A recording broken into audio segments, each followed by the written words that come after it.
I would like to invite Etwinning ITE Ambassador and Coordinator of International Relations and Projects, Associate Professor Dr. Ümit İzgi Onbaşılı to the stage to deliver a presentation titled The Etwinning Initial Teacher Education Process at Mersin University.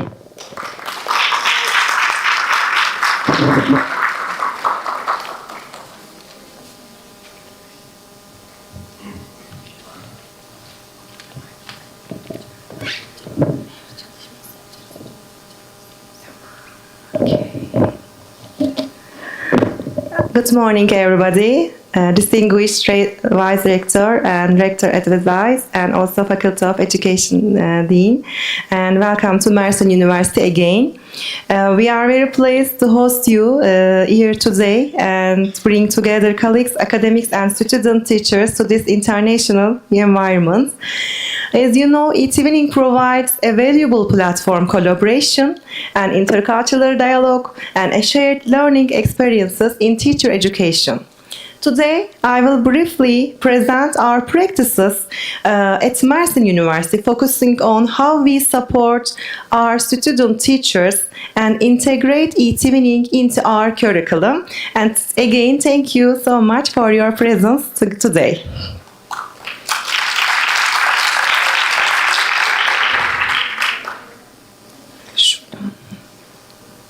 Okay.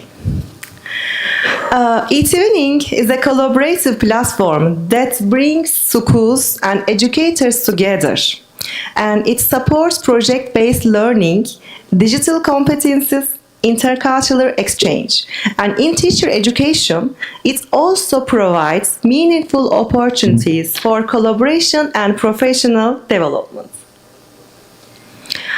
And here you can see the key milestones in the development of Etwinning ITE. It began with a small number of countries and gradually expanded over time. For us, for Turkey, in 2019 was an important year because the ITE process started in Turkey. In 2022, Mersin University was selected among 12 universities in the first ITE institutional award process. This was a meaningful step for our institution. We also had the opportunity to present our work in an online meeting within the quality level process. And these experiences led to new collaborations. Together with other universities that also received quality labels, we developed valuable projects and established new academic collaborations. And again in 2025, Mersin University was again nominated for the awarded process, this time among 15 universities, and we also received our quality label certificates again in 3 categories. Overall, these developments help us continue our work and strengthen international collaborations. And here you can see our quality labels. They showed our work is recognized at European level, and we are very proud of this achievement.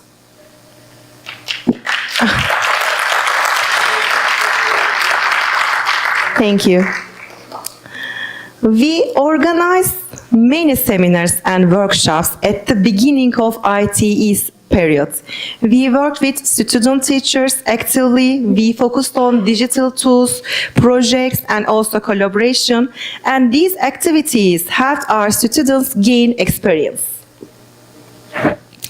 We organized regular seminars every year. We also introduced the Etwinning platform to our new students and followed their registration in cooperation with our National Support Service.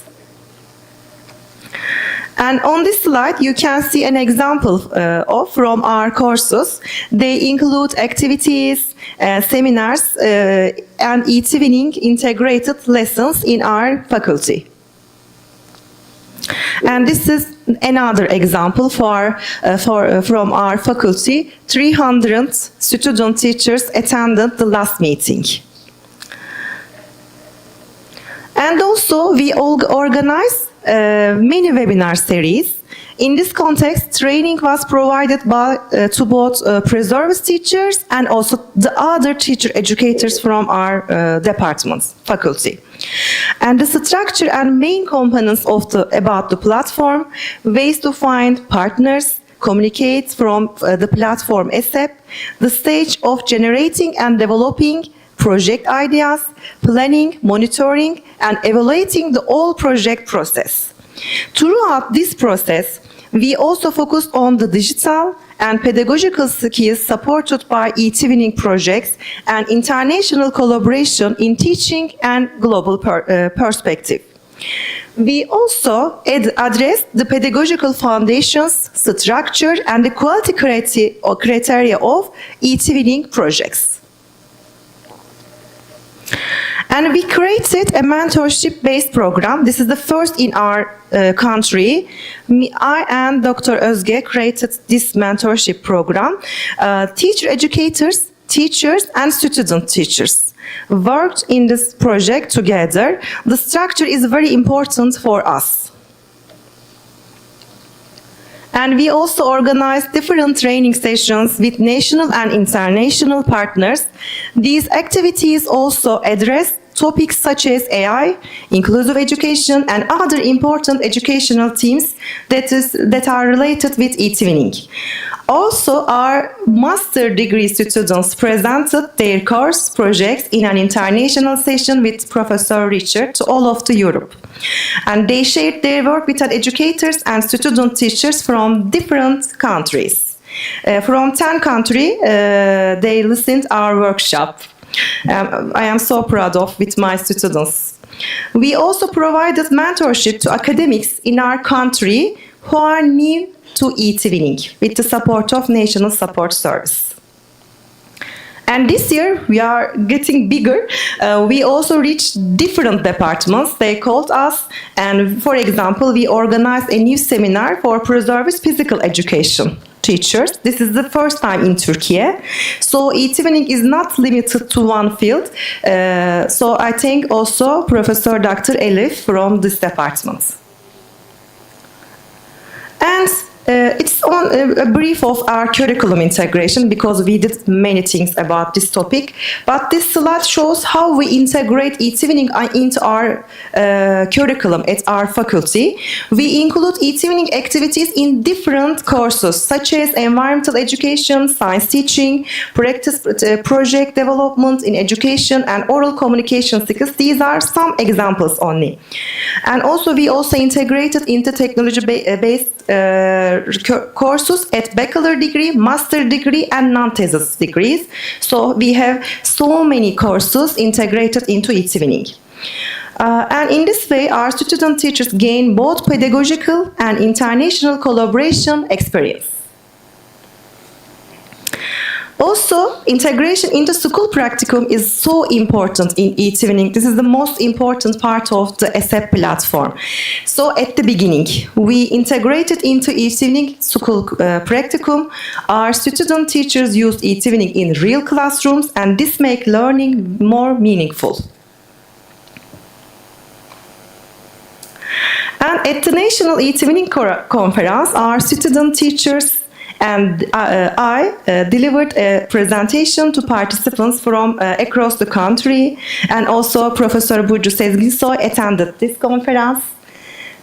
2 years ago, it was organized at Mersin. It's a national conference all over the Turkey, and our student teachers, 2 of them, and also Professor Burcu and me, given a presentation. Afterwards, our National Support Service also carries out visits to our faculties of education across the country, and they visited our university, had meeting with us, our Dean, Professor Dr. Nisa Ünaldı Coral, and have always supported our work in a valuable way. And these are examples. Maybe 1,000 students. It's really in 9 years my Etwinning journey. I reached approximately this number. Students work in international teams. These are some examples. They met online, shared ideas, and created projects together. And as you see, yesterday also Professor Richard talked about real connection. This is only a part of online, yes, and you can see the faces are smiling. Always. It is very important because the meetings are many times at very late hours, especially the different time zone differences in Turkey and Europe and the other countries. For example, 11 p.m., sometimes 10 p.m. So thank you to all of my student teachers. And this is another example from our journey. Our students, 3 of them from Mersin University and 3 of them from Balıkesir University, we participated in an international activity from France, Italy, Spain, Germany, Turkey. This is the first Etwinning integrated Erasmus blended intensive project in Turkey. So they presented their projects in France. So we are very proud of our student teachers because they are not from foreign language teaching department. They are from primary education department and they improved their English communication skills. It is very important, I think. They experienced different cultures. Totally 42 student teachers attended this project from 5 countries. And this is a very valuable experiences. And you can see they present in English their lessons plans to the other 40 from different countries student teachers. Also through Erasmus integrated projects, we collaborated with academics from different countries and organized joint educational activities. This also helped us to develop new project ideas and strengthen international cooperation. 2 years ago, Professor Dr. Raquel Sanchez-Ruiz visited us with Erasmus Mobility and she met face-to-face our student teachers and we organized a very valuable seminar at our faculty. This is the brief of our journey, I think, because I want to say from local steps to European bridges. So not only Europe, all over the world maybe. We started with very small classroom activities. My journey started in 2017, before ITE started in Turkey. Because I saw the real teachers in internship schools, and I said, it's amazing. It's amazing. So I told myself I should find this platform. What is going on it?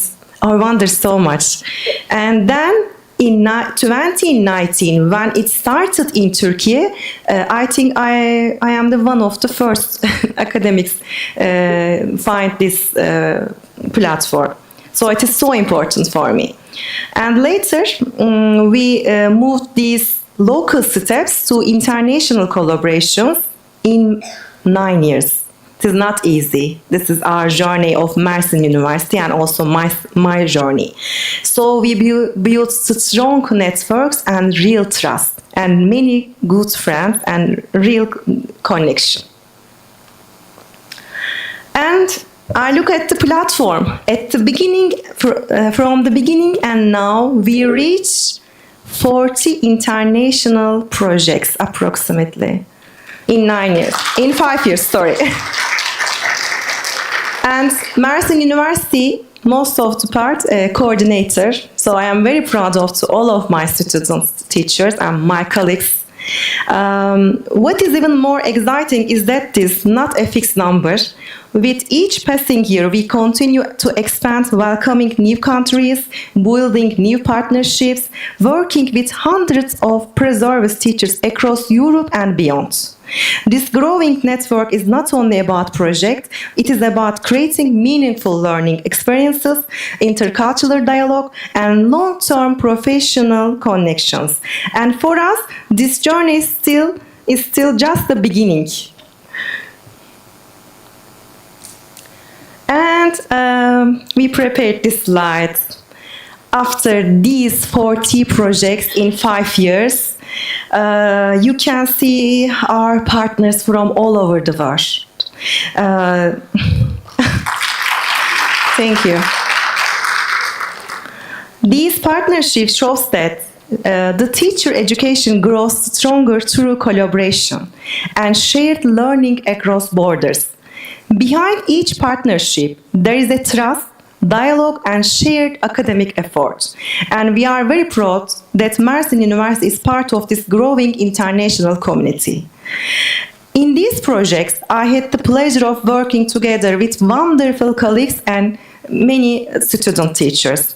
On this journey, I really want to thank Professor Burcu Sezgin Soyşeker, Professor Richard Powers, Professor Raquel, Dr. Edward, Dr. Özge from my department, and Professor Dr. Elif from Physical Education, and Corinne and Helen, and they are many colleagues are now watching on our YouTube channel from Greece, Jordan, Republic of Moldova. They are watching us now and all over the countries. Thank you so much to all of them. And special thanks to our Dean, Faculty Dean, Professor Dr. Nisa Ünal Joral, and our Rector Advisor, Professor Dr.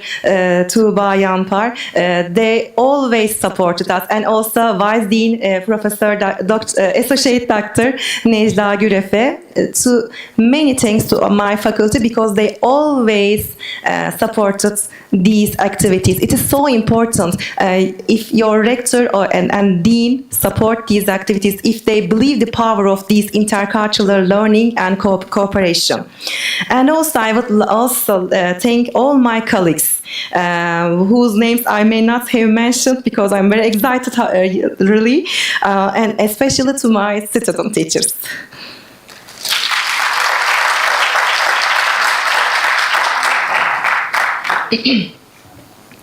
And our Etwinning work has produced not only educational practice but also academic outputs. We evaluated the process, gathered participants' views, and documented experiences through many research. The most important part is, as our academics, the academic research outputs.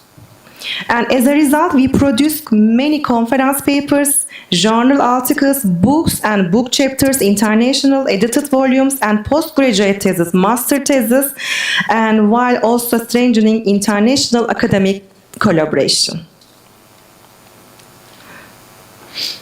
And this year, we are very pleased to be nominated once again among 15 universities all over the Europe, and this selection is so important for ITE institutions from all over the world.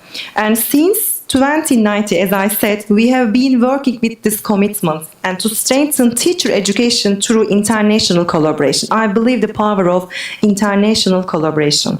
This recognition is meaningful for us and it motivates us to continue improving and contributing to this shared mission. And thank you very much for your attention. I hope these meetings create new collaborations and supports all of our student teachers and also colleagues. And thank you again for being here today.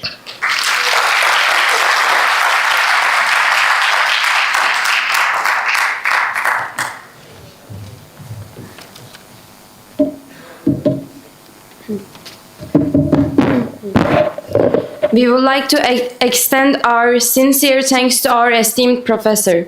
Now, we are pleased to connect via Microsoft Teams with Ms. Çağlanur Kıroğlu from the Ministry of National Education of the Republic of Turkey, Directorate General for Innovation and Educational Technologies, who has 13 years of teaching experience and currently serves as the ITE Projects Coordinator at the Turkey Etwinning National Support Service, to deliver her presentation titled The Etwinning ITE Process in Turkey.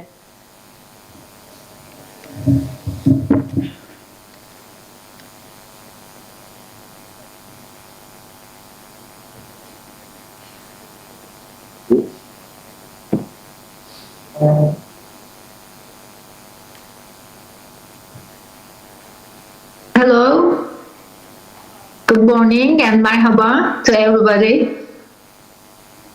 First of all, on behalf of my team, I would like to sincerely thank Mersin University and Dr. Ümit İzgi Onbaşı for inviting us to this valuable event. It's truly exciting to be here and to be together with all these amazing people and seeing some familiar faces too. My name is Çağla Kuroğlu and I represent the Turkish Etwinning National Support Organization today, and I will be talking about our ITE activities.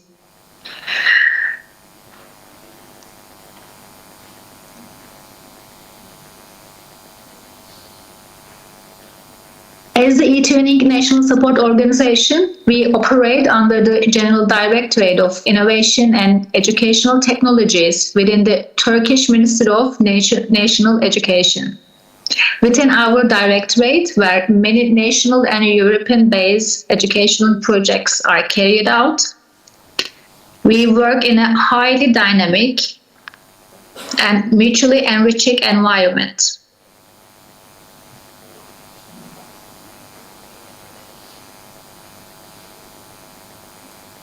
Today, I will present how Etwinning is integrated into initial teacher education in Turkey.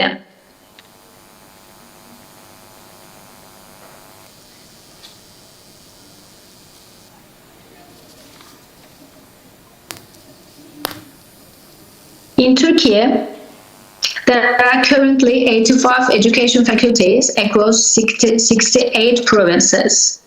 Out of these, 62 IT institutions on ESEP, they are registered already. To increase institutional participation, our Etwinning ambassadors actively visit the remaining faculties and support them throughout the registration process. Our objectives are quite comprehensive. We aim to introduce student teachers to the Etwinning platform and its opportunities, and to enhance their digital and pedagogical competences. We also promote collaborative, interdisciplinary, and intercultural learning practices. Another key goal is strengthening institutional collaboration between the Ministry of National Education and the IT institutions. We strongly believe that this collaboration is mutually beneficial, and for both sides, we attach great importance to fostering this close cooperation. Finally, we aim to increase both the number and the active participation of IT institutions within the Etwinning ecosystem. To achieve these goals, we work through a coordinated and very well-structured network. This network includes the Turkish National Support Organization, our provincial ambassadors, and of course, IT ambassadors. Through this strong collaboration, we are able to effectively reach teacher educators, student teachers, and the institutions across the country. One of the key questions is how we motivate teacher educators. Since teacher educators are the driving force of IT activities, motivating them is our first and most important action. We emphasize that Etwinning provides access to a strong international network and supports academic careers. It also integrates well with Erasmus Plus opportunities and offers valuable support for research activities also. In addition, it strengthens interaction with students and contributes to the internationalization of institutions. All these aspects together create a strong motivation for engagement. One of our main activities is organizing visits by the national support organizations to education faculties. These visits help us introduce Etwinning directly, establish connections, and provide tailored support to institutions. In 2024, we visited 18 IT institutions. In 2025, we reached 10 more institutions. We believe that face-to-face interaction has a much stronger and more lasting impact.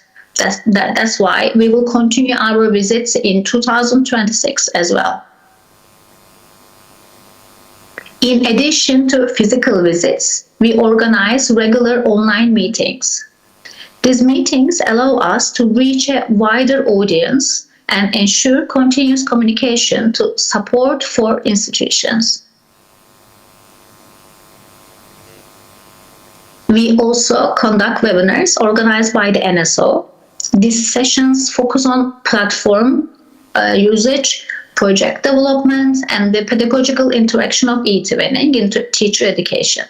Since these webinars are uploaded on our YouTube channel, they also serve as valuable and accessible resources for the ones who want to explore IT projects. Provincial ambassadors have a very important role in IT activities. Therefore, we regularly meet with them to discuss ongoing work and developments.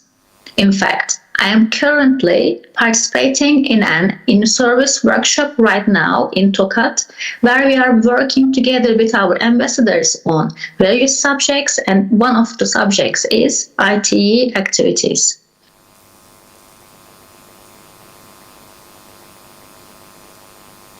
That's why the activities provincial ambassadors are running with IT institutions are very important for us. Through these visits, experienced academics directly engage with faculties, share best practices, and support implementation at the institutional level. We also find it very valuable for student teachers to interact directly with our ambassadors who actively implement Etwinning projects in real life.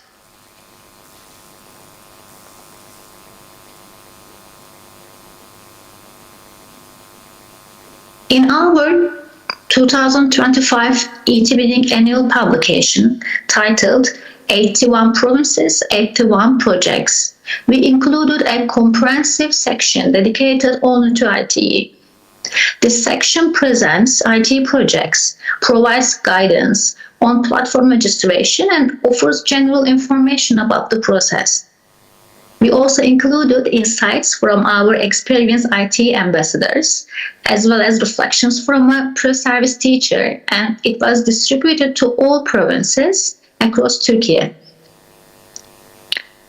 In addition to the general Etwinning leaflets, we also prepared a dedicated and carefully designed leaflet specifically promoting IT projects.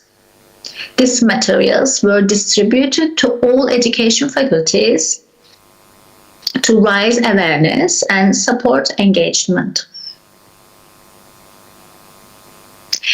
Here, you can see our highly active IT ambassadors in Turkey. Their work in the field of IT is extremely valuable. They continuously contribute both to us and to newly involved academics through webinars, meetings, and mentoring activities.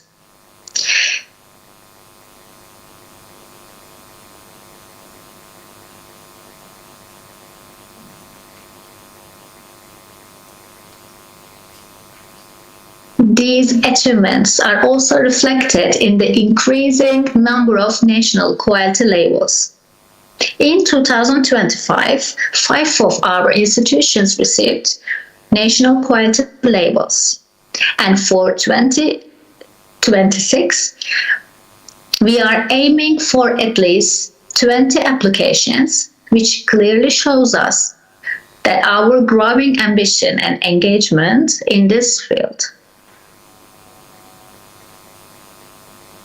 Before I conclude, I would like to highlight our main vision. As Turkey, we have already achieved significant success in Etwinning generally at national and European level. Now our goal is to achieve the same level of success in initial teacher education projects.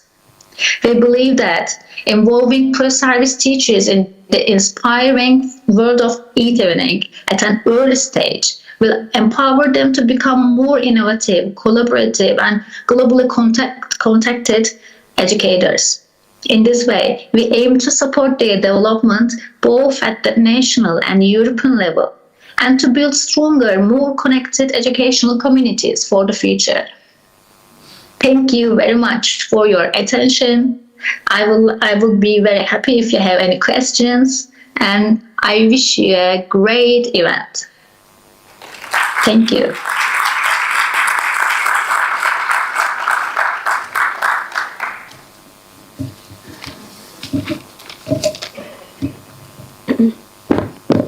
We would like to thank her for her valuable insights and contributions. I would now like to invite one of Spain's leading academics in foreign language education and e-twinning, Professor Dr. Raquel Sanchez Ruiz, Dean of the Faculty of Education at the University of Castilla-La Mancha, whose institution received the 2025 European Award for Initial Teacher Education, to deliver her presentation titled Transforming Initial Teacher Education and Academia Through Etwinning.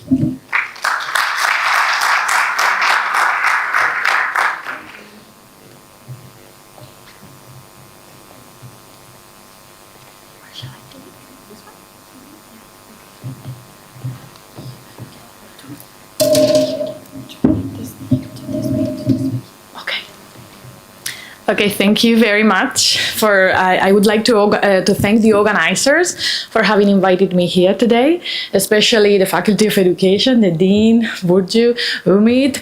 I always say put an Umit in your life. She's great. So thank you very much for everything. And also thank you for being here. And I hope you find this session interesting. So I'm going to talk about e-twinning, how e-twinning can transform initial teacher education. I come from Spain, Castilla-La Mancha, which is in the middle. So you're all invited. We have an Erasmus agreement with Mersin. So if you want to visit my city, you can do it. And I will start with a claim. And I truly believe that e-twinning is not about innovation. It's not simply an innovation project, but it is a tool or infrastructure to transform it's a pedagogical system to transform ITE. Why do I say so? I have a question for you. Are we preparing teachers for stable, predictable systems, considering the world? Shouldn't be. Or for complex, connected, as Richard said yesterday, and rapidly changing classrooms. We live in a crazy world from my point of view. Everything changes so rapidly. So our current, if we are honest, our current ITE syllabi have a persistent structure, and that is sometimes we have fragmented IT programs. Sometimes theory is a little bit disconnected from practice. There is sometimes even a weak connection between university and real schools. Learning is sometimes organized in isolated courses. Sometimes we focus maybe too much on local or even at best national contexts, and maybe we address the digital competence a little bit superficially. So it yields internally coherent programs, but somehow disconnected from real contemporary classrooms. So this is why e-twinning, what we want is teachers that are globally competent, because, one of the European values is mobility, to foster mobility, move around. We can all work in many different places. Digitally capable, and I think we don't understand this term very well in Spain, at least. We talk about digital natives, so we assume they know all about technology, but they are not literate. So this is a different story. We want teachers that can collaborate professionally across different contexts. And it is not only about speaking the same language. In e-twinning projects, you can see that we speak a common language, but we don't really communicate. So what is the gap? Individual learning, right? We should go beyond individual learning. One of our students' problems is that they don't want to work in groups because sometimes they are very competitive and they want to reach faster because they don't want to change their mindset. Working with people implies having an open mind. And this is something we assume that because we live in a modern world that our students have, but sometimes it is not the case. So that should be worked on. In fact, interculturality is not really worked on in classrooms, at least in Spain. And it's not about just simply speaking English. We think just by teaching English, our students are going to be intercultural, and that is not the case. And well, sometimes we in Spain have more and more cases of diversity, and if we only focus on our local contexts, sometimes we don't see beyond. So Etwinning is the perfect tool for this. So we see there is not really a lack of ambition, but we need to align what we want to the opportunities we have. So we have to take advantage of Etwinning. So Etwinning shouldn't be seen as just a project or innovation project, not as an add-on. Well, Etwinning is trendy, let's do it. No, that's not the thing. It should be infrastructure for pedagogical transformation. So it means full integration means it's not just adding the word Etwinning in your syllabus, but build IT around Etwinning. And I think we can have full transformation with Etwinning, and I'm going to show you 3 practical examples. So the first transformation I can see is that we can move from simulations, usual in degrees in teaching, to authentic practice, right? Our students do not design only hypothetical sessions. We can even connect with schools. You can work with another partner in another university and then do or practice what you do in real schools. So you can work also with your university professors if you're teaching in a school. So that is also a connection between university and schools. So that gives them real connection with real learners, with people from other countries. So for me, that is awesome because that is a perfect match. So it automatically gives pedagogical relevance, and it also increases complexity, not only in the use of the language, but also cultural complexity, organizational complexity. So they are actually experiencing what a real teacher would be before being teachers. So this is, for example, what we did in this project. It's called the ABC of EFL School, Practitioner at Early Childhood and Primary Education. And what we did was to list, together with 2 universities, UCLM and the University of Roma Tre, along with a school in Poland, we identified difficult cases we observed in classrooms, like pupils with autistic syndrome, Asperger's syndrome, or many other things, and we created a list. So our students had to choose one of those cases and look for pedagogical background to solve this problem in the classroom. So it's not, we are going to do this because I think so. No. First, research the problem from a pedagogical point of view, psychological point of view, with authors. Then say how you're going to deal with the situation, that particular situation in the classroom, with strategies, right? And then the list of references or other remarks. And truth be told, the results were astounding. We are planning on publishing this because in Spain also they have to solve, before being a teacher, you have to be able to solve a practical case and say what you would do in these situations. Then we have, we can move from individual learning to networked professionalism because, sometimes we go to our classes, we learn individually, and that's it. But teaching is deeply collaborative, and somehow this is how you grow, both personally and professionally. So if you get students involved in Etwinning, they will be forming a community before being teachers. And I think that's very nice because you will have a network before even being a professional. So you will learn with others, from others, and through shared activity. So that is a real treasure if you think about it. And this is what happened in our project of the Etwinning Magic at School, a rhyme of well-being and joy I did with Umit. So what we did was different groups, transnational groups. We decided on different topics to work with to foster well-being, pupil well-being at school. So it was the results are really interesting. We're also looking to publish this. And well, what about teacher identity? That's the third transformation today. So instead of having just a local conception or a national conception of being a teacher, we have to be global. That means you need to know your reality around you, but you have to live in a global world, right? So in sustained interaction with peers and classrooms across Europe, somehow it's like virtual job shadowing. It gives you the opportunity to know what other institutions are doing abroad. And that makes you compare, for better and for worse. You can identify your potential, but also see your flaws in order to change them. And I think that is also treasure. And from real people. It's not a series or something that you don't know if it's real.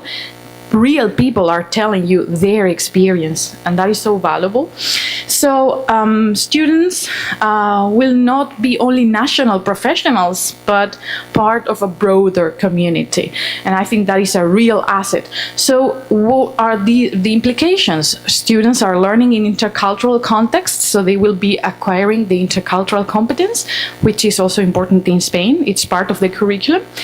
And they will have professional agency, and also they will be more open, not only to innovation, but also in their minds. And I think that is important, because sometimes no one believes they are close-minded, but sometimes we are. It's like, no, we want to do things our way, and we don't see other ways of working. And Etwinning debunks that barrier, and I think that is super important. That is what happened in the role of the future language teacher, experiences from primary school and language education in Sweden and Spain. So we were two countries, and our students had to create in different synchronous sessions. They have to compare our systems, education systems, and then create a collage about the similarities and differences between schools and the role of the teacher in both countries. And personally, I think Spanish people tend to underestimate themselves sometimes. Some of our students believe in Spain we have nothing good. So these experiences also help them to appreciate what they have. And I think it is important. You shouldn't believe you're the best, but you shouldn't believe you're the worst either. So somewhere in between. So why does this matter? Because Etwinning can operationalize three things that would be very difficult otherwise. First of all, it fosters internationalization at home, which is an important thing for universities and policies. Then it includes meaningful integration of digital training, right, and pedagogy, because they are learning the digital competence, and they are learning digital literacy as they use different things. So it's not just theory, it's something that they have to do for sure. And authentic practice during training. If you have the chance to implement your results or your productions in a real school, that would be like closing the circle. That would be like the best scenario. So, and the best is without structural mobility. So everything is free, everything is safe. So that is something that we should consider. Sometimes we complain we don't have enough resources. Well, Etwinning is a free resource. It's there for us. So let's take the opportunity. So also the teacher is not simply an instructor, but a facilitator. You're there, the student should be the focus of attention, so you have to guide them through all the process. And also one thing my colleague Isabel and I always say is that you shouldn't think of Etwinning as something extra, a burden, more things to do. No, it's about readjusting. It is about doing something that you are already doing, but through Etwinning. It's not something extra in that sense. So this is our path, our journey. I think I'm running a little bit out of time, but we need institutional support. That is super important. It's not about just adding Etwinning somewhere. It's about transforming the way we see things and redesigning our curricula. If teachers really believe that Etwinning can help them, that is the best ambassador. This is how they are going to use it when they are real teachers. Connection. Well, Richard said a lot about connection, so I'm not going to repeat that. And policies. In the end, we all have to comply with our laws, but there is always a way. So I really recommend you. I'm a firm believer of the benefits of Etwinning, so I really recommend you to use it. And, well, bonus track, Etwinning impacts not only on students, but also on us and academia. It offers opportunities for professional network, which is important because as a scholar, you have to review articles, chapters, theses.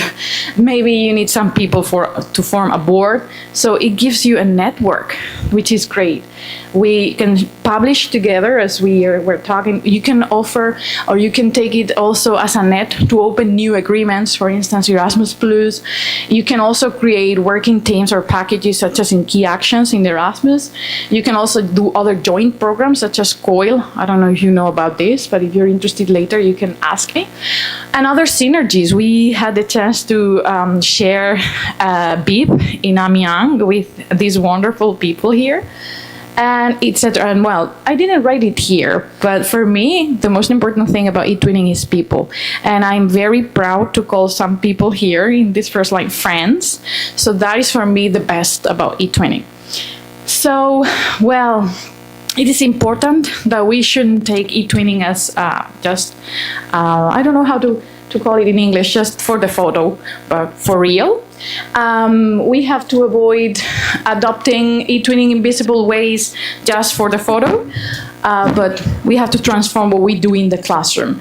So the idea is not to do superficial projects or integrate it just for the name so that we see that we are doing something, but actually transforming what we do. So, and we can only do that if the teacher believes he and she can transform. If you don't believe it, if you think it's just something you have to do, it won't work. So, Etwinning should not be considered an innovation, simply an innovation, but a transformative infrastructure. And it's a core thing. It's not about improving teacher education, but redefining it. So, thank you very much for your attention. If you have any question or anything I can help you with, you can always contact me there. Thank you.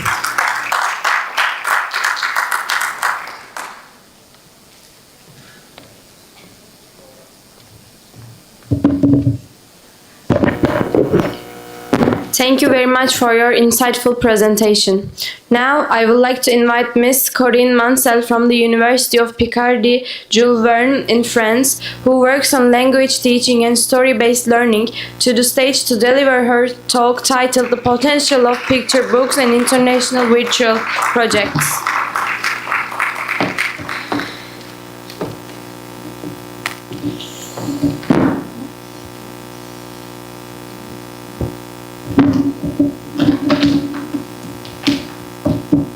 So how does it work? Okay, can you help? Right. So, merhaba, bonjour. So, I worked at the University of Picardy Jules Verne, so Amiens, France, northern France, and I'm also an IT ambassador. And my presentation will be about picture books, about children's literature, and the potential it can have in the context of internationalization at home and the benefits on intercultural interaction. Okay, so I'll try to explore how it federates pre-service teachers, how it works as a catalyst, as a mediator for intercultural exchange. Okay, sorry, I'm losing my words. Right.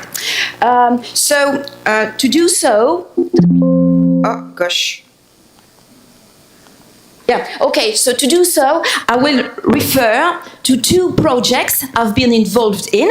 And so the first one is an Etwinning project, of course, entitled Thinking Picture Books, in collaboration with three other universities. So with, of course, the University of Mersin, with Umit and Umit's student teachers. Some of them are here. So Naji, hello Naji, yeah? Oh, you as well, right? And also with the University of Balikasir, with Professor Bourdieu Sensikoy checker. Okay, I'm fine, right? And another university, a Spanish university from Santiago de Compostela. So in this project, student teachers were asked to give literary analysis of picture books of their choice. Okay, oh gosh. Here they are, right? So we gave them a list, but they did not follow it, okay? So they chose their own books, and they had to enrich them through the integration of music, the integration of plurilingualism, of regional language, of digital tools, and so they chose these books, and I will focus on The Void and the Little Prince in a few minutes. And another project that is really dear to my heart, it was a project with Scotland about a marvelous book entitled Flow of the Somme about World War I. Paying tribute to British soldiers in northern France, and is about remembrance and memory cultures. So I'll focus on them in a few minutes. So, right? So, so for a long time, children's literature was confined to the literary subcategory. It was considered as a lesser form of literature, but since the 1990s, it has gained recognition. It has become a subject of academic study, and it is now praised as a complex, delightful, and powerful pedagogical tool in the classroom, but also in pre-service teaching. So, the benefits or the assets of children's literature. It is praised for its multimodal dimension, for the text-images complementarity, for the morale books convey, for the values, for developing cultural thinking skills, creativity skills, for cultural, intercultural understanding, for the clear potential as well, and for plurilingualism. The first thing I'd like to focus on is the fact that books address universal messages, and that's how they federate pre-service teachers. So books are metaphors. Stories are metaphors for society and for our deepest psyche. So I quote Bettelheim. And right? So books, they combine visual and verbal narratives, but the image, more than the text, embodies a sense of universality, making messages accessible across languages, and they take the barriers out. So I'd like to focus on this book, which is a Spanish book, Bachillo, by Ana Dienas. Okay, thank you, Raquel. Okay, for pronunciation. Right. And during this Etwinning project, okay, and during the first online session, okay, so our students, so from Turkey, from Spain, and from France, so they met during a Zoom session, and they had to agree on a picture book they would work on together. So these are my students working with, and you can see Umit's faces at the top and Burju's faces at the bottom. And so they had never met before, and curiously enough, the Turkish and the French students chose the same writer without knowing each other. So they chose this Spanish writer, and the Spanish students chose another writer from another nationality. So yeah, quite curious. And the same author, but different books. So my students preferred The Color Monster, which you probably know, and the Turkish students, they chose The Void. So they realized that both books had been written by the same author. It came as a surprise, and as if they were meant to work together. And so the book immediately broke down the cultural and linguistic barriers, and it brought them together. So just a few words about this book. So it is the story of Julia. And Julia's quiet happiness suddenly vanishes. She suddenly feels a big empty hole inside her, in her tummy, and which makes her feel very sad. And the illustrator symbolizes it with a hole in her body. So this book addresses all the pain, the depression, the spleen, the ill-being a child might feel, and the author doesn't explain the reasons behind this suffering.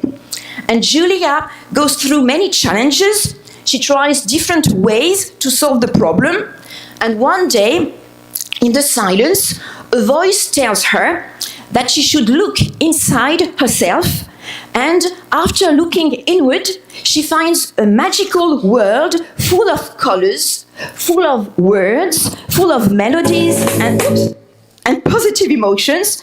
This makes her feel very happy and connected again. And the Turkish and the French students decided to choose different songs, and the Turkish students, to express joy, they chose, yeah, you can play it now, the song.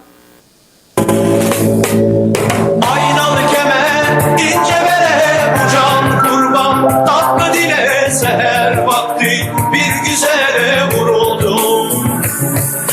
Aynalı kemer, ince bere, bu can kurban, tatlı dile, seher vakti bir güzel. Aynalı kemer, ince bere, bu can kurban, tatlı dile. Okay, oh, thank you. So I didn't know that song. Okay. I discovered this song. I fell in love with this song. Okay. And what is quite interesting is that my French students chose another one, Y'a de la joie by Maurice Chevalier, also expressing joy. So you can play it as well. Go ahead. Y'a de la joie. Ah.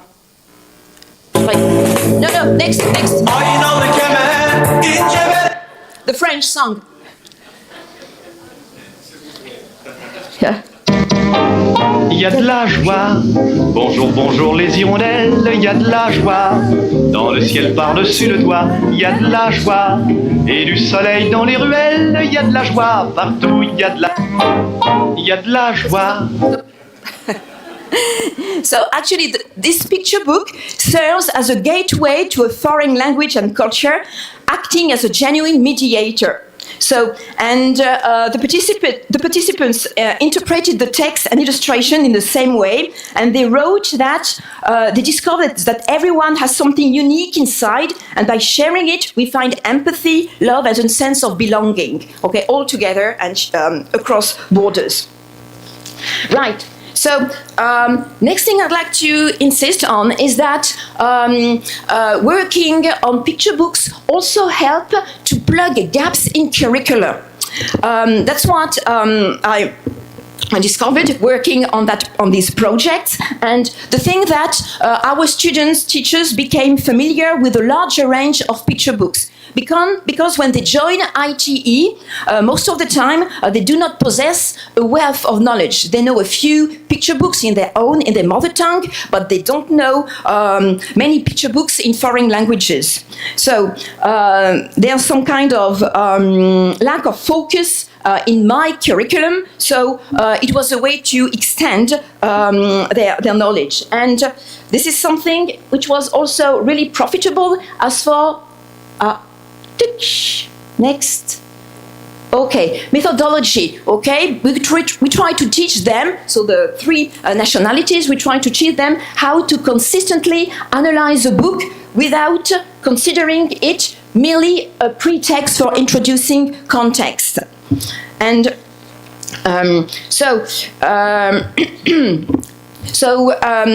we gave them very specific instructions. They had to focus on the narrative structure, on the chronology of the story. Were there any ellipses? What about the text-image interaction complexity? What about the musicality? And so that was really explicit instruction and modeling, but at the same time, they learned from each other. And one of the students declared, they introduced me to literary devices and techniques I didn't know before. okay? And so this is precisely the point, the fact that they learned from their peers through a clear approach. Because during my course, I insisted on project-based teaching and on literature, while the Spanish students were experts in music. Because, well, in Spain, right, to teach music in primary education, you have to have this certification, and we don't have it in France. And music education is really poor in France. So they learn from each other. And as for the Turkish students, they brought their expertise in AI and in digital tools as well. So they learned from each other, which was really profitable. Okay, so that was peer learning. And one last interesting element is about plurilingualism. So Raquel mentioned moving from theory to practice and plurilingualism. So we have a course about plurilingualism at university, but it is really purely theoretical. And the fact that they had to compare languages and also regional languages was really beneficial. So Le Petit Prince by Antoine de Saint-Exupéry, of course, The Little Prince, El Principito, okay, I can't say it in Turkish, okay, Küçük Prens. So Şti is the regional language of northern France, so we say El Petit Prince, okay, and in Galician, O Principinho, right? Okay, so quite interesting from a plurilingual point of view as well. And finally, okay, the last benefit I'd like to focus on is the fact that picture books foster the development of thinking skills through a literary education. And I'll try to focus on comparative perspectives through two books. So the first book is the British book, so Flow of the Somme, I've previously mentioned, and with British pupils, Scottish pupils, and with Scottish pre-service teachers and my French student teachers, they compared the perspectives on memory and memory cultures. Yeah, so, and the idea was to make them active readers, and storybooks can serve as powerful catalysts for discussion and reflection. We wanted them to ask themselves questions, ethical questions, and so that's what we showed them, okay? So, on the left you have, illustrations from the British book, and on the right, this is the French book, Zap la guerre by Pef. Can you spot the differences, okay? The perspectives on soldiers. That's going to be a bit quick, okay, but I don't have much time, right? So, spot the differences between the soldiers. What could you say? Different perspectives. Okay, I'm going to help. Right. So, yeah?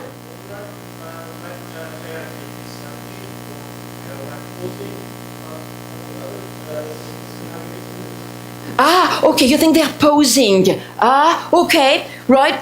I don't know if they're posing, okay. So, actually, they are all wounded, injured soldiers, suffering, okay. So, it illustrates suffering, pain. But British, okay, that's the British way of the perspective on soldiers. They're heroes, still smiling, wounded but smiling, and resilient, okay.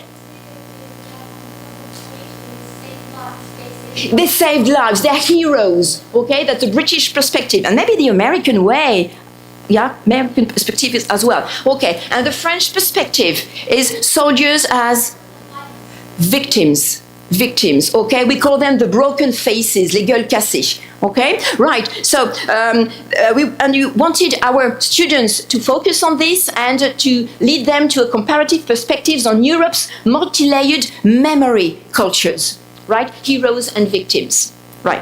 So, as a conclusion, okay. So I would say that the potential of picture books and storytelling cannot be denied. There are so many things to do to gather our pre-service teachers of the world.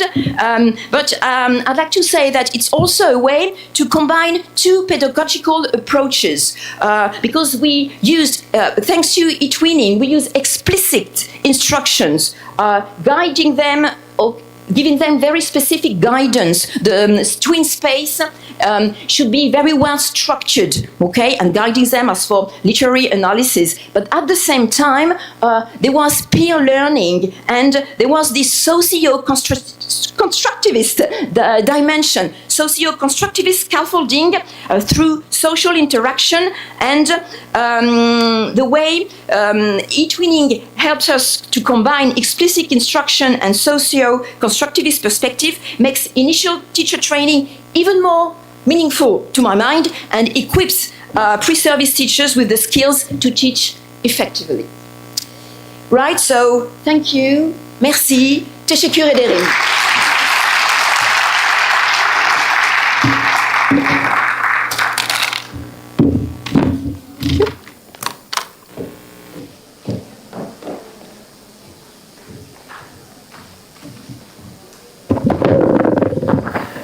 We would like to thank her for her valuable contributions. Next, I would like to invite Dr. Edward Lockhart from Rovira y Virgili University in Spain, an expert in digital pedagogies and collaborative learning, to the stage to present her his talk titled Four Pillars for European Teachers for Etwinning Projects.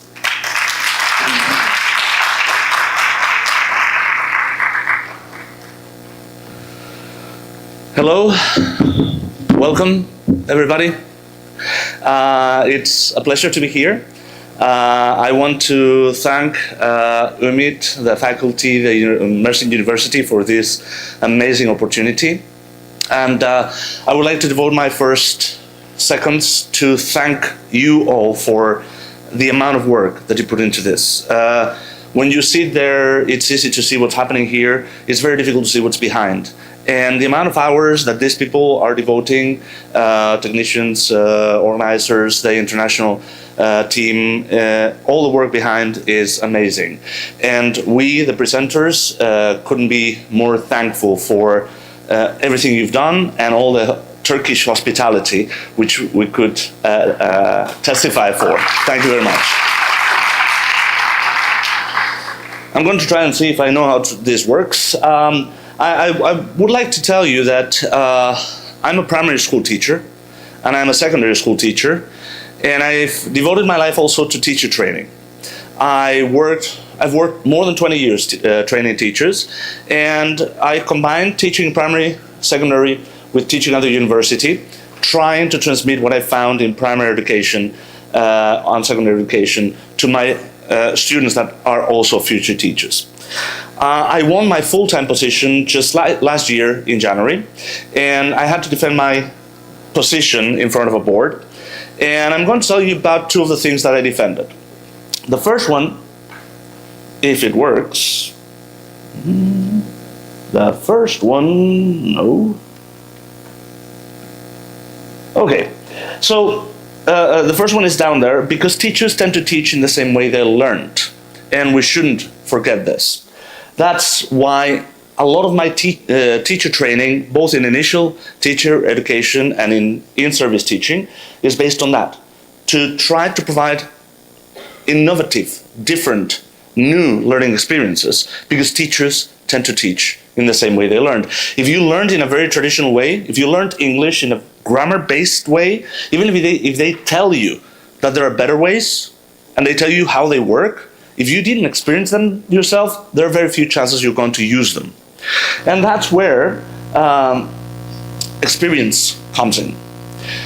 Future teachers need hands-on experiences. They need to learn by doing. And that's what we do in Etwinning IT. We make our students learn by doing.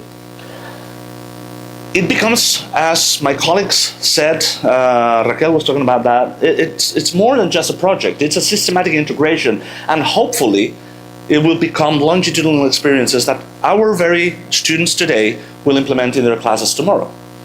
Also, I would like to talk about loop input. It's a very effective way to train teachers. You want to transmit a methodology, transmit the methodology through the same methodology, yeah? So it stays longer. And in this line of thought, I thought about including 4 pillars in my talk.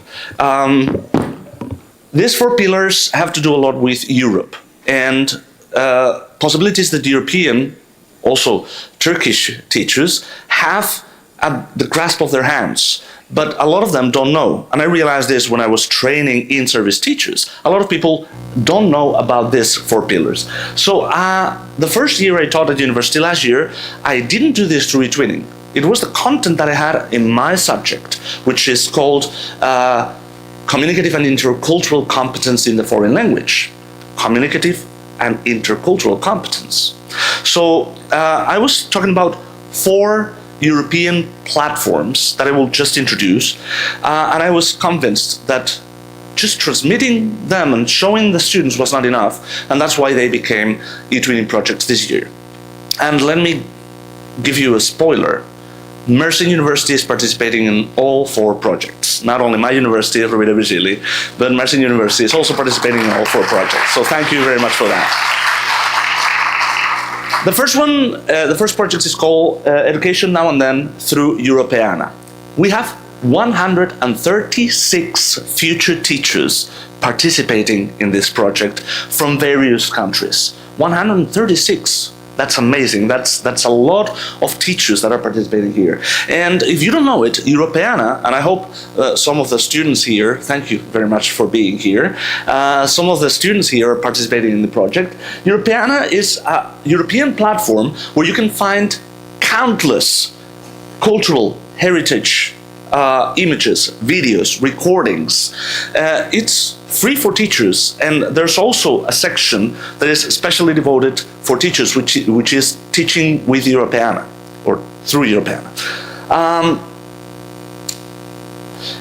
What I wanted my students to realize is the existence of the platform, how it works, because with some of the European platforms it happens, they're not very easy to navigate, and sometimes we get lost in them and then we decide not to use them. So I wanted to give them the chance to explore it together with people from other countries. Here you can see we are Finland, Greece, Romania, Spain, and of course Turkey. And what they're going to have to do is to show the evolution of education in different fields of families, of teachers, of methodologies. They have to explore that together in their transnational teams, and they have to prepare a session that they could use with primary students in the future to teach those children how education has changed throughout time, from the early 1900s to today. How families were then, how families are today, how teachers were there then, how teachers are now. Second project, maybe you know the platform Scientix. Scientix is the European platform for STEM education.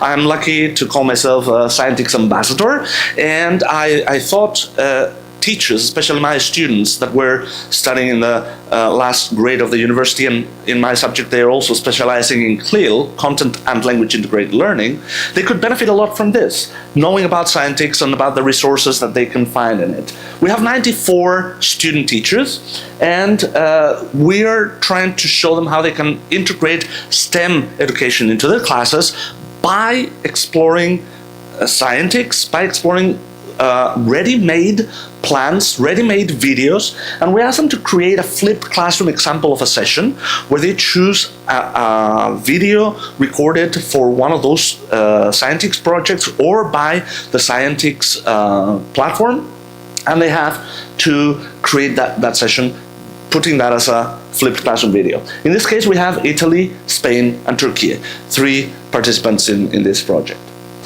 Third pillar, Europe supports in-service training. A lot of students here today, you are learning a lot. What problem do we have? We think that when we finish university, we finished learning. And that's wrong, that's not true. It's quite the opposite. If you're ready to be a teacher, you have to be ready to continue learning the rest of your life, updating yourself. And Europe provides fantastic opportunities to receive high-quality training for free from your home.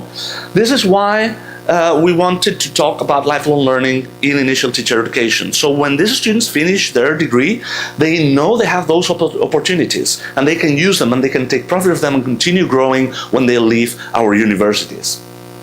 They have to choose, together with colleagues from Jordan, Romania, and Turkey, so Spain, Jordan, Romania, and Turkey, they have to choose one of the MOOCs that they can find in the European School Education, European Schoolnet Academy.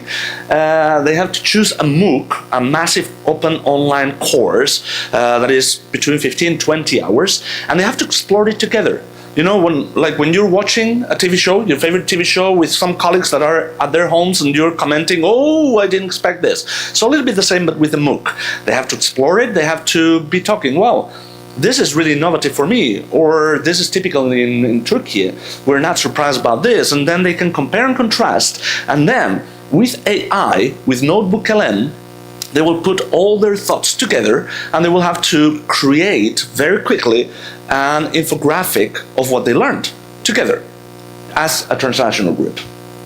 The last pillar, it has to do with Etwinning. And we want our students to learn from the best. We were hearing before the amount of quality labels that Mersin University has. It's amazing. It's not easy to get those quality labels. There's a lot of hard work behind, and there's a lot of very good planning behind it. So why not, if we're talking about Etwinning, why not providing the future teachers with an idea of the best practices? So we ask our students, in this case from Jordan, Romania, Spain, and Turkey, to choose one Etwinning project that was done in the previous years that received European quality label, not only national but also European quality label, and they have to try to explore everything that is available about that project. They can explore the Twin space if it's somehow open, or parts of it are somehow open. They can explore the updates. They can explore the description and the objectives. And then they have to do a SWOT analysis about the project. What strengths, weaknesses, opportunities, and threats they find in this project. And then they have to do a short paragraph or a couple of paragraphs where they negotiate how they would implement this project if they had to use it next year. What modifications they would need to do. What additions, what things they would take out of there. Yeah? Now, we have 137 future teachers that are getting to know Etwinning and the European platforms from experience, from playing with them, and through international collaboration, learning with and from others. Hopefully, this, inshallah, this will provide them with an international PLN, personal learning network, with first international connections that hopefully they will keep for the rest of their lives, that will help them build more bridges, more projects, with international and intercultural perspectives, because there's nothing more eye-opening than learning from others, especially if they don't think like you. Applicability, hopefully they will lose the fear to the unknown. I knew Etwinning when it came out. I never dared trying to use it until some years ago, because I was scared somehow. It was out of my comfort zone, and I lost a lot of opportunities until somebody introduced me to it with passion, and I saw I needed to use it. I hope this will help our students lose that fear, realize that Etwinning is accessible, even though it's not sometimes easy, but it's worth it. Also, usable resources. We want them to create plans, we want them to create projects that they will be able to use in the future. Of course, I'm specializing and I work with future English teachers. I'm coordinating the English specialization in the educational degrees in my university. So the use of English for me is essential. And the use of English in a classroom is artificial. And if I turn around and you're working in groups, you're going to switch into Catalan because you're Catalan in my class. And you're not going to be using English. But if you're doing an Etwinning project and the rest of the people don't speak your language, you cannot do that. So the use of English becomes a pillar, an essence, a basic need. It becomes a lingua franca. And hopefully, it will also help my students, all the students participating in the projects, to improve it.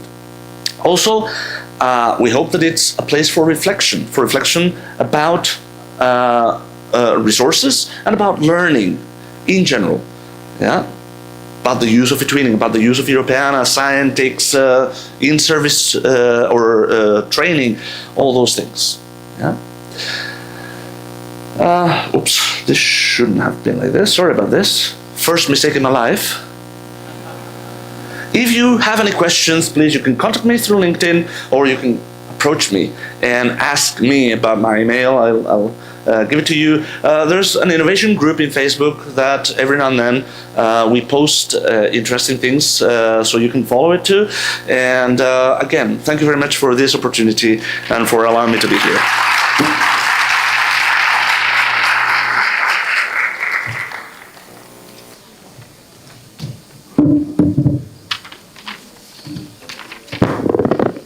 We would like to thank him for his valuable insights.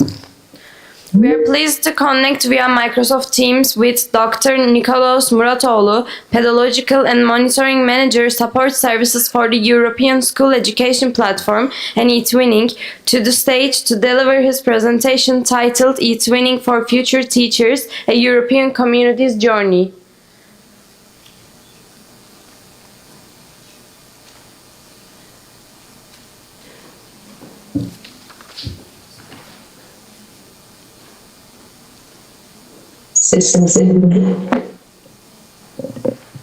You can still use. Can you hear me? Yes. So, good morning, everyone, from sunny Brussels. It's a pleasure being here with you, even online. And I would like to thank Professor Umit and the Mersin University for the invitation, and congratulate her also for this really interesting event. And it's also nice to see that Umit brought together colleagues and friends from Etwinning, both on site and online. I see Ivana, who is keeping company in the online realm. So my name is Nikolaos Muratoğlu, and I work as a pedagogical and monitoring manager at European SchoolNet, where I support the European School Education Platform and Etwinning, and specifically the Etwinning for Future Teachers, which is part of my portfolio.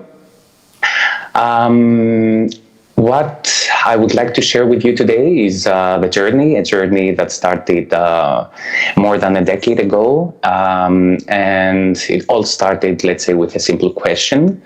What if we would be able to give future teachers the chance to experience European collaboration before they either set their foot, let's say, in the classroom?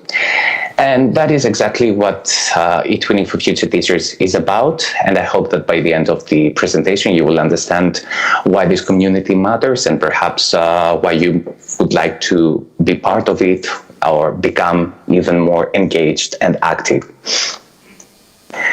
So let me take you back to where this all started. In 2012, we launched a pilot. It was more a modest and exploratory way, let's say, first attempt to bring initial teacher education institutions into the Etwinning world. And in 2018, after 6 years of learning, adjusting, and refining, the initiative was formally mainstreamed and fully integrated as part of Etwinning. 1 year later, in 2019, something significant happened. So student teachers themselves were allowed to register on Etwinning. And it wasn't just the professors and the teacher educators, but the students too. And of course, they had limited access at first, but it was a crucial step towards the right direction. And then in 2022, we introduced the European Initial Teacher Education Award and the national labels, which is a recognition for the initial teacher education institutions, the teacher educators, embedding Etwinning into the curriculum, running Etwinning projects, and of course, conducting research. And these are the main milestone of the initiative. Now, As of the last academic year, from September 2024 and 2025, we had more than 200 IT institutions on board, more than 300 teacher educators, and remarkably more than 13,000 student teachers. We also have 93 IT ambassadors who are the driving force behind this community in their own countries, but also at European level. And one detail that we are particularly proud of is that 44 institutions received a national label in 2025 alone. And that is a mark of quality, reflecting that what the teacher educators and the IT institutions are doing is recognized both at national and European level. Now, in terms of growth over the years, you can see the participation trends. If you look at the growth curve on the slide, you will observe that the trend is sustained and consistent year after year. On the right graph, you will notice a decrease in the lines around 2021 and 2022, which reflects the transition from the old platform to our new home, the European School Education Platform. However, as of 2022 and 2023, you will notice that the trend is again moving upwards. And what this actually tell us is that once institutions and teacher educators discover Etwinning, they stay. And we are really happy that we manage eventually to meet expectations and needs of the teacher educators and the student teachers. And the community eventually retains its members, and also the fact that the student teachers numbers have grown substantially, as you can see from the graph on the left. We have been, let's say it's a kind of an organic, steady growth, which reflects a healthy growth of the community. Now, you might ask or wonder, why does this matter, and what does Etwinning actually give to institutions and students? So the findings that you will see, that you're seeing on the slide, come from the monitoring report that we conducted 3 years ago. So we can say that it's an evidence-based approach. For the initial teacher education institutions, the benefits cluster or are grouped, let's say, around 3 main areas. First, we have internationalization. So the teacher educators reported that institutions report increased Erasmus Plus partnerships that grew directly as an outcome of Etwinning collaboration, and this is particularly important. Secondly, it's inclusion and openness. So Etwinning encourages universities to open the doors to local schools, and it provides hands-on pedagogical approaches like project-based learning, blended learning, universal design for learning. And all these can be applied in real-life settings. And third, it helps institutions build a distinctive institutional identity, something that really sets them apart and signals their commitment to European collaborative teacher education. Now, for student teachers, the impact is both personal and professional. They develop intercultural and digital competencies in real, authentic contexts. It's not a simulation, not only a simulation. They experience a smoother transition from the university to the actual classroom, and many student teachers reported that their participation in Etwinning activities actually motivated them and instilled the culture of lifelong learning through participation in the community, in the professional development activities. And this is something that will follow their entire teaching careers. But teacher educators are also, in many ways, benefiting from this participation and being the backbone of this community. It's really important to acknowledge the benefits for the teacher educators. So what do they actually get out of it?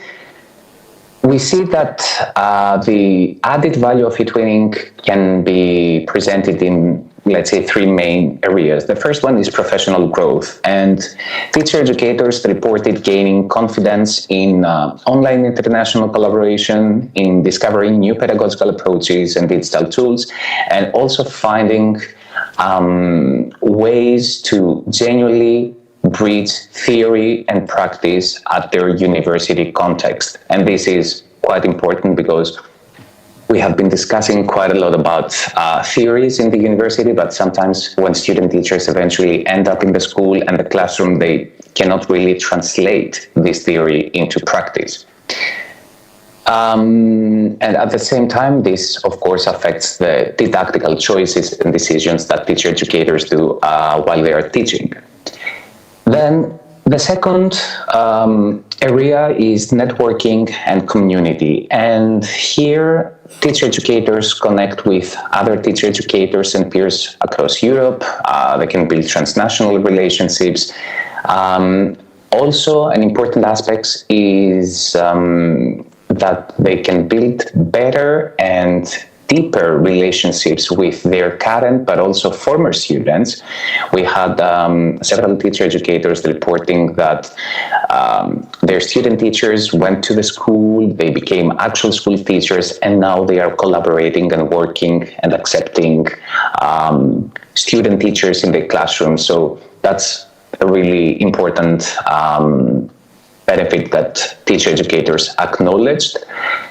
And the third area is research and innovation. So many teachers have opened up entirely new interdisciplinary research directions through Etwinning, and many outputs, scholarly outputs such as theses and journal publications have emerged directly from these collaborations.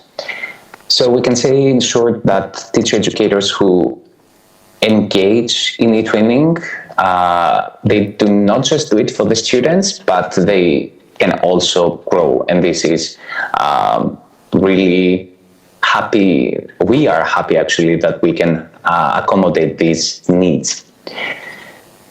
Now, one of the most practical things that I can tell you about is our two dedicated groups on the Etwinning platform. So we have the teacher educators group that has 676 members, active members.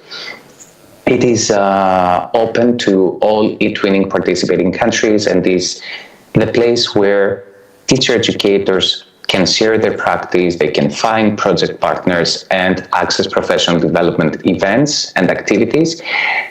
And on the other hand, we have the student teachers group that has almost 1,000 active members, and is a dedicated space for the student teachers, moderated by IT ambassadors and the central support service where I work.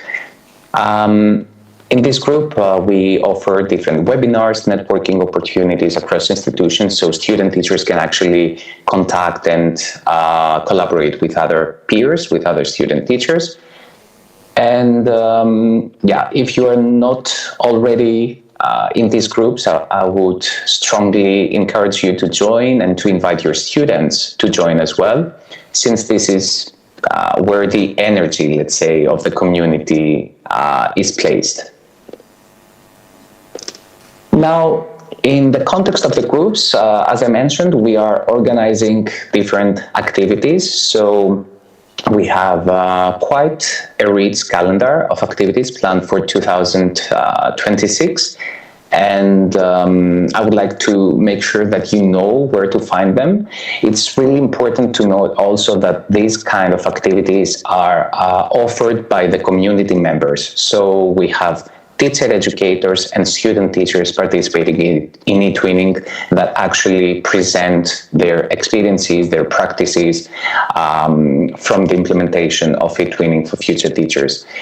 And on the right side, you can see the path that you can follow within the teacher educators group.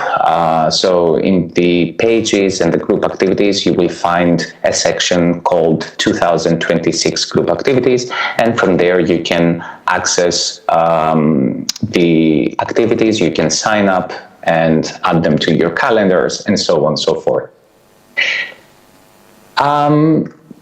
I would also like to spend a moment on something that is particularly exciting for the IT institutions, for the teacher educators and the student teachers. And this is the synergies that we can develop with other Erasmus Plus initiatives.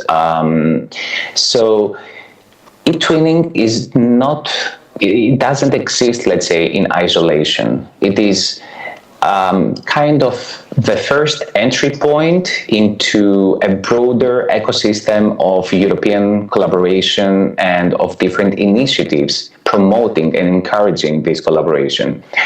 And you can think of it as a three-step pathway where you can start with your Etwinning project. It's low barrier, flexible, and easier to join. And then you can turn your Etwinning project and evolve it, let's say, into a blended intensive program. And for that, I'm aware that Professor Umut also has implemented blended intensive programs. And here we can combine the virtual component of Etwinning projects with physical mobility.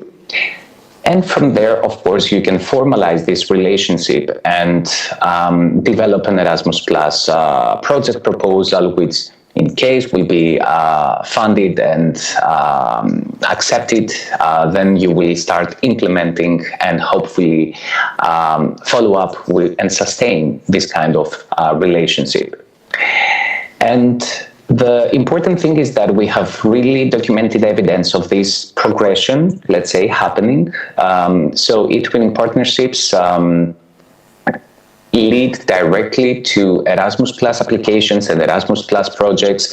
The blended intensive component is anchored usually in the Etwinning projects, in the collaborative projects, actually, which means that the work that you already do counts towards something larger. And the bottom line, let's say, is that Etwinning can maximize your EU program impact. So either if you are directly involved in Erasmus Plus projects, you can use Etwinning as the space, the collaborative space, the learning space where things are happening during the implementation of the Erasmus Plus project. And the interesting thing is also that it builds lasting European networks. So you will see that most of the time we are talking with terms such as friends of Etwinning, because indeed, even when we are quite far away, meeting online, seeing some of us in person, for instance, in the conferences and different events, it's always a nice moment to, let's say, sustain and give this human touch that it's sometimes not really present in online events. And eventually we do end up becoming friends and colleagues who have a common interest and a shared goal, and that is to eventually support our student teachers. And my last slide on how you can actually get started in case you are not. So the first step is to register as a teacher educator in the European School Education Platform and get validated by your national support organization. The second step is to join the groups, so the teacher educators group, and then invite your student to the student teachers group, which will actually give you the space to reach out to other colleagues with same interests within the same field, that is higher education and initial teacher education in more specific. Then it's all about integrating Etwinning in your curriculum and designing and implementing projects. And here, it doesn't have to be a massive undertaking. You can just start with a small, well-designed project that indeed you will see that has a significant impact at the end of the day.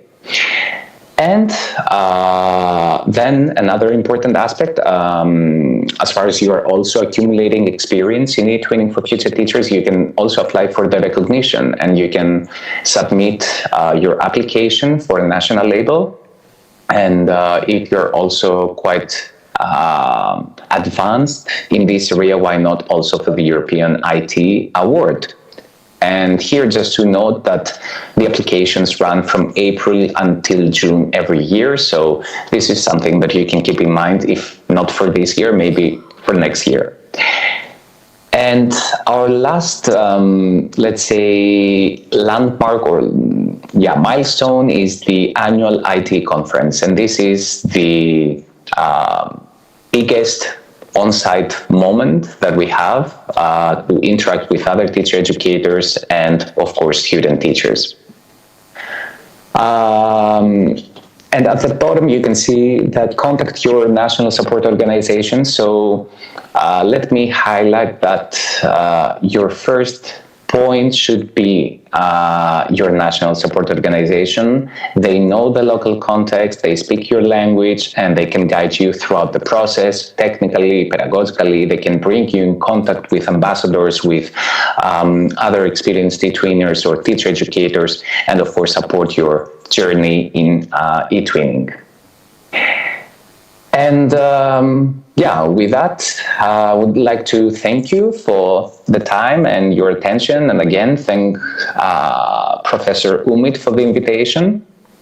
And I think that what we have built with Etwinning for Future Teachers is a true, let's say, community of teacher educators that have this common belief that teacher education doesn't have to stop at national borders, and that our student teachers deserve to be European professionals from day one, let's say. Thank you very much.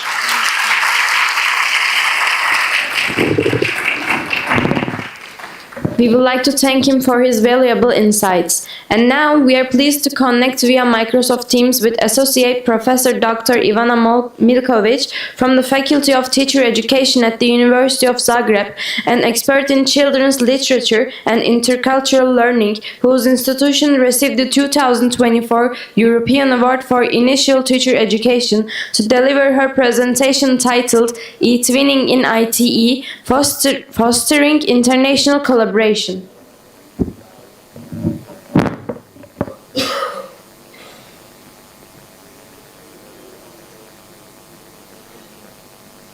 Hello, everyone.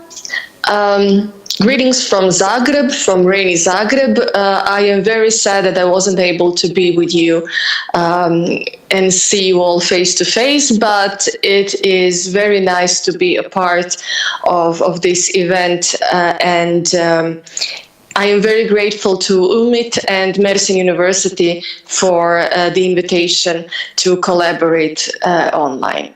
So my job today is to tell you about,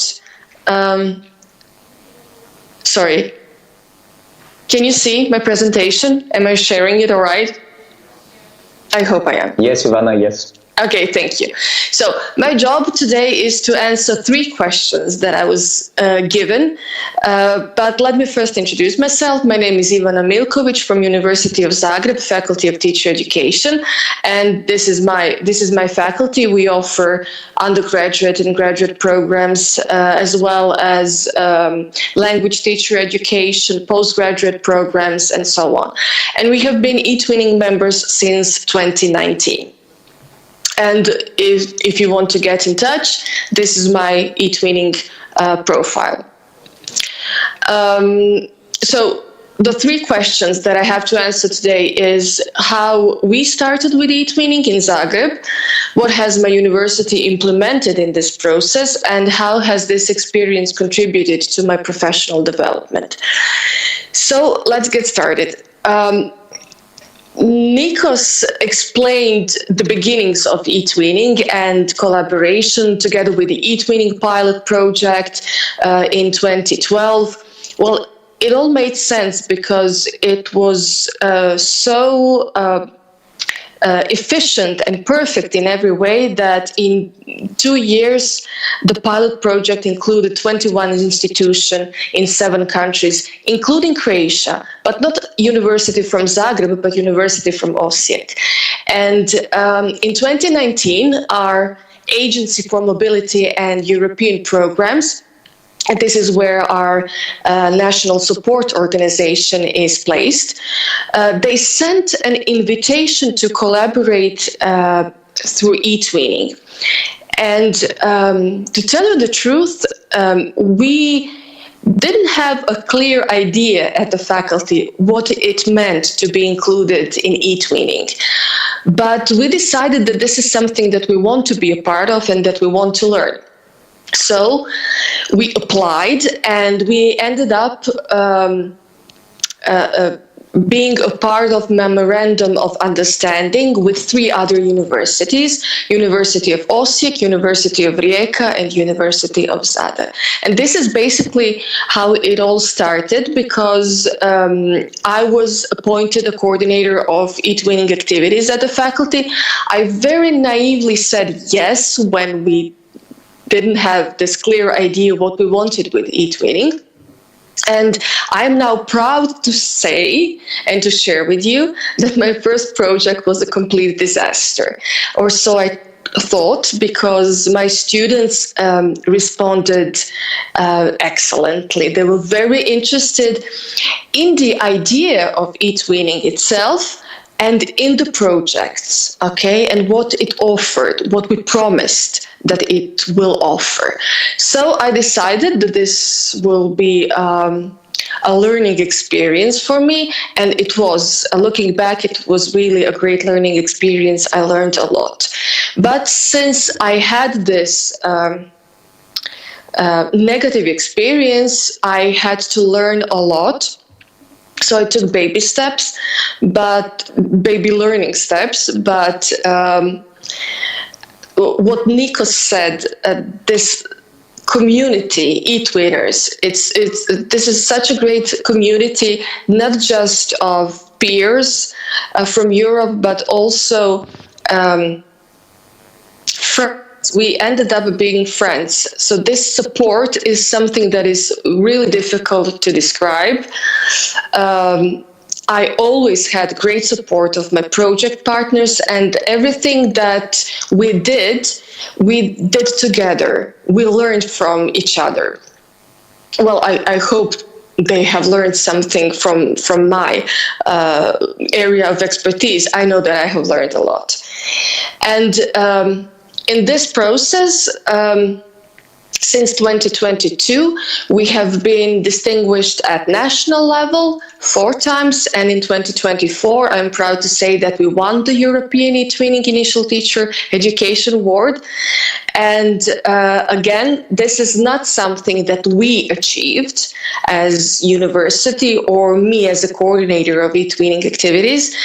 This cannot be done by individual effort. This is something that is done through cooperation, through collaboration, and through allowing yourself to learn and to push boundaries. As Nikos said, these awards, national and international awards, look at 3 areas of Etwinning. This is curriculum integration, project implementation, and research outputs. So I strongly recommend and advise everyone to apply for national labels, because you don't always have to have all 3 stars. So in all 3 areas, you can get 1 star or 2 stars and then 3 stars. But you get feedback, which is very important. So what has my university implemented in this process? Regarding curriculum integration, we have Etwinning as part of the introductory part of several courses. We also have Etwinning, which is obligatory for future English teachers. And we have an elective course for all students of the university. So although Etwinning is reserved for future teachers, I have had students from other faculties who knew that they are going to teach one day. They wanted to be a part of Etwinning, so university and the National Support Agency allowed this, and they are always the best students, I have to say, because they have this internal motivation to be part of the community. Regarding project implementation, we try to have regular Etwinning meetings at the faculty, include as many colleagues in workshops as recruitment strategies, but I have a feeling that you always have to be present and you always have to find new ways to offer Etwinning to a larger group of peers. And I am proud to say that we now have had a number of successful collaborations, and that doesn't mean that we're finished with Etwinning. We are happy awaiting new partners to expand our horizons. The third area, research outputs, is not the least important, because we as teacher educators and professors at our faculties, we need to have this research component. But again, we don't have to do it alone. So I had students interested in writing Etwinning master's thesis or master's thesis on Etwinning in national and international contexts. I've included students in various conference presentations. Together with my international peers, we presented at conferences and wrote academic papers, which means that we did research on Etwinning. And again, all three areas can be easily done and implemented through collaboration with Etwinners. So the next question was, how has this experience contributed to my professional development? As I've said in the beginning, I knew very little of Etwinning, and I did this offer to be a coordinator of Etwinning at my faculty. It came at a time when I needed a change in my professional path. So when my dear friend and then vice dean, Christina, asked me to be part of Etwinning, I simply said yes without thinking, because I needed something new. And I never regretted saying yes, because Etwinning had a massive impact on my professional development. It has encouraged me to learn. It may sound silly, but I felt isolated and I felt judged a lot.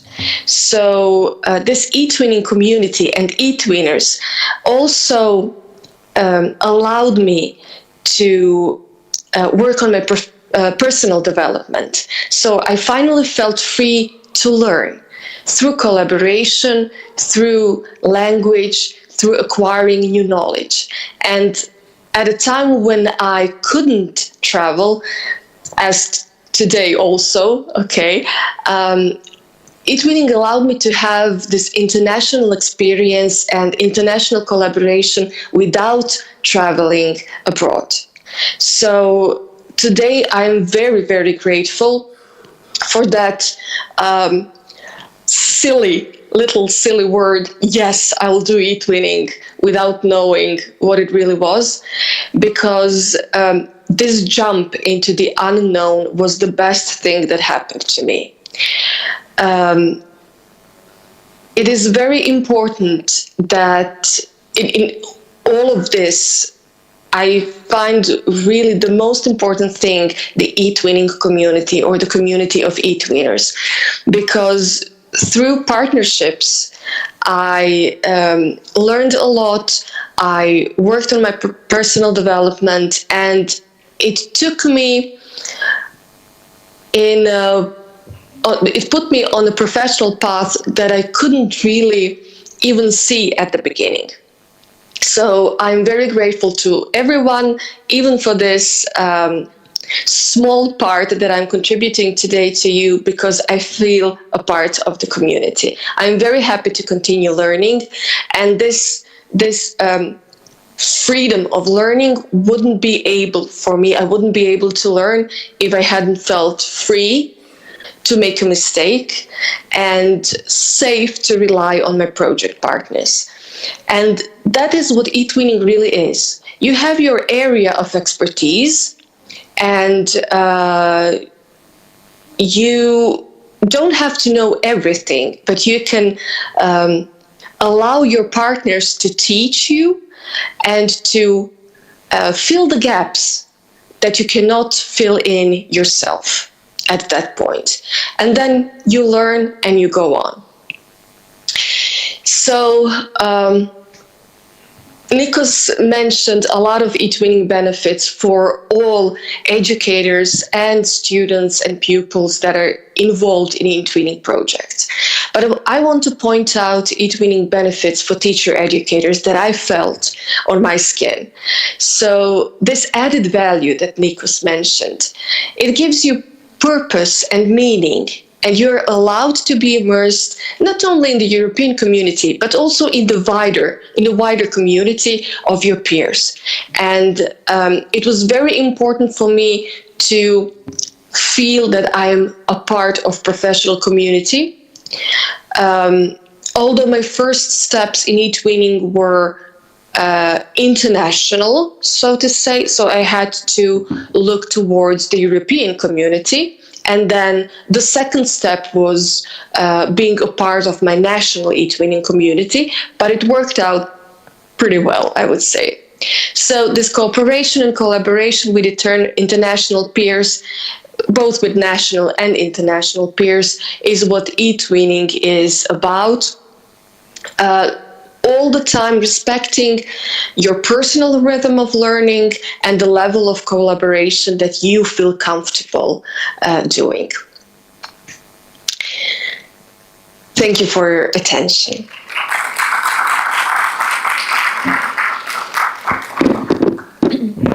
We would like to thank her for her valuable insights. Dear participants, before we conclude, we kindly invite you to scan the QR code on the screen and share your feedback about our event.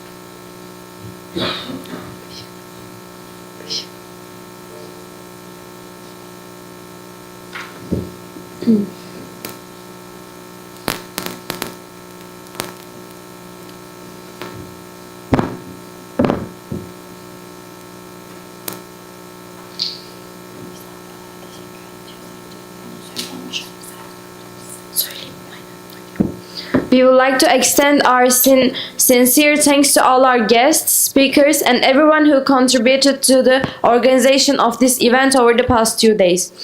Now, we would like to invite our Rector Advisor, Professor Dr. Tuğba Yampar, Dean of the Faculty of Education, Professor Dr. Nisa Ünallı Coral, and International Relations and Project Coordinator, Associate Professor Dr. Ümit İzgi Onbaşılı to the stage to present the certificates of participation of all our attendees.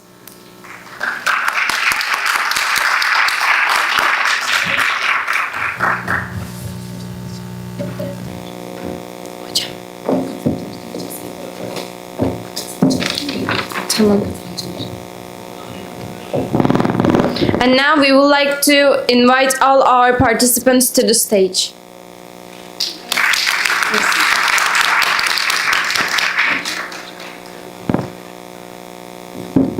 All of this Erasmus mobility and Etwinning, all of us. You can read the name of international. Geldiler mi? Geldiler mi hepsi? Gelsinler de ondan sonra. Aynen bir.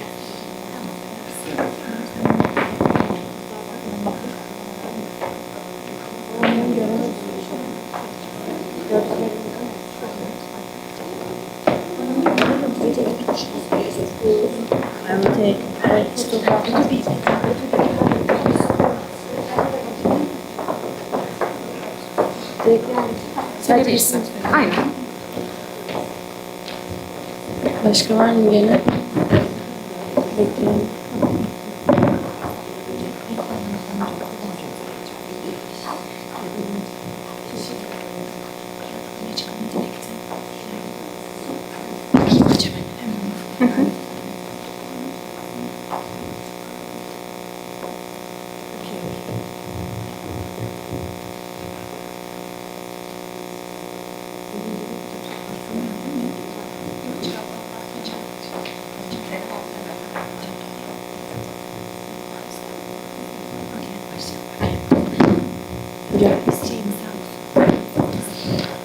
Dear Dominica Jadoga, please step forward.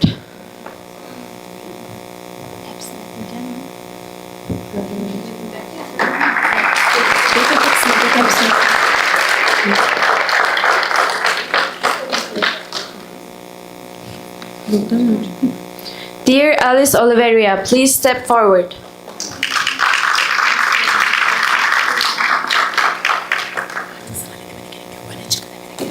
Okay. Carla Ramos.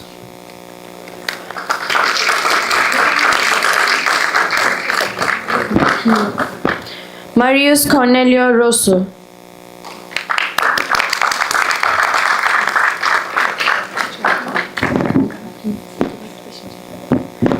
Raquel Sanchez Rui.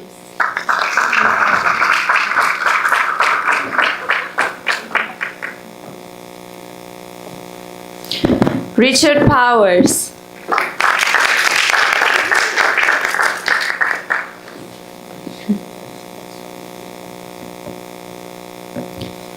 Edward Lockhart.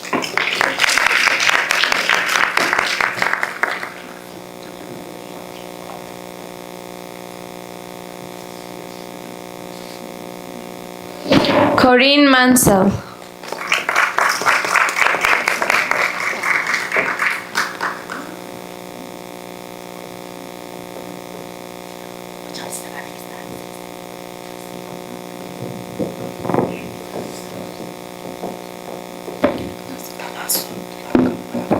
Thalassa Dulaka Barako.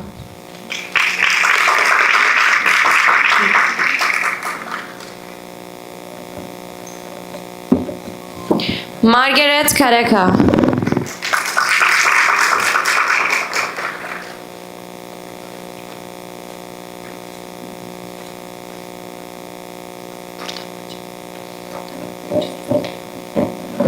Burcu Sezgin Soyşeker.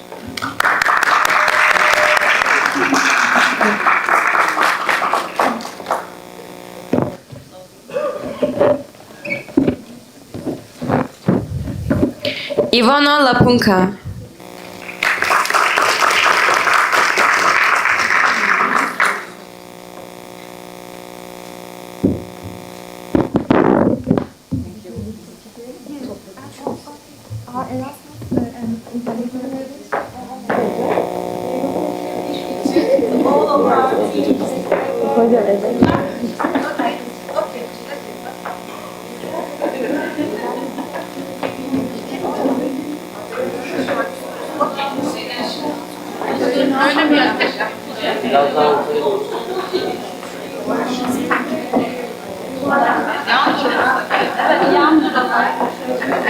Alıyor mu beni?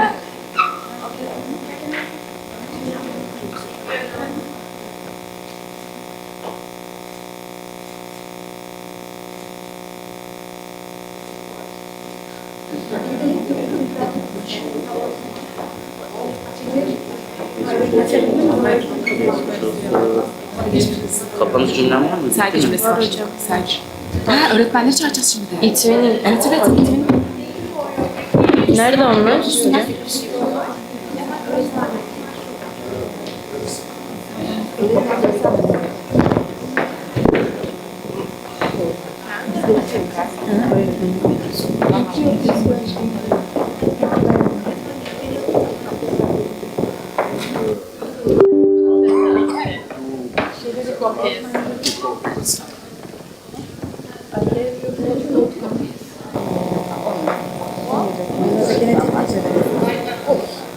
Tek tek verebilir miyim? Aynı miktar hocam. Bir de ikisini üçünü mi okuyor? Üçe verelim bence.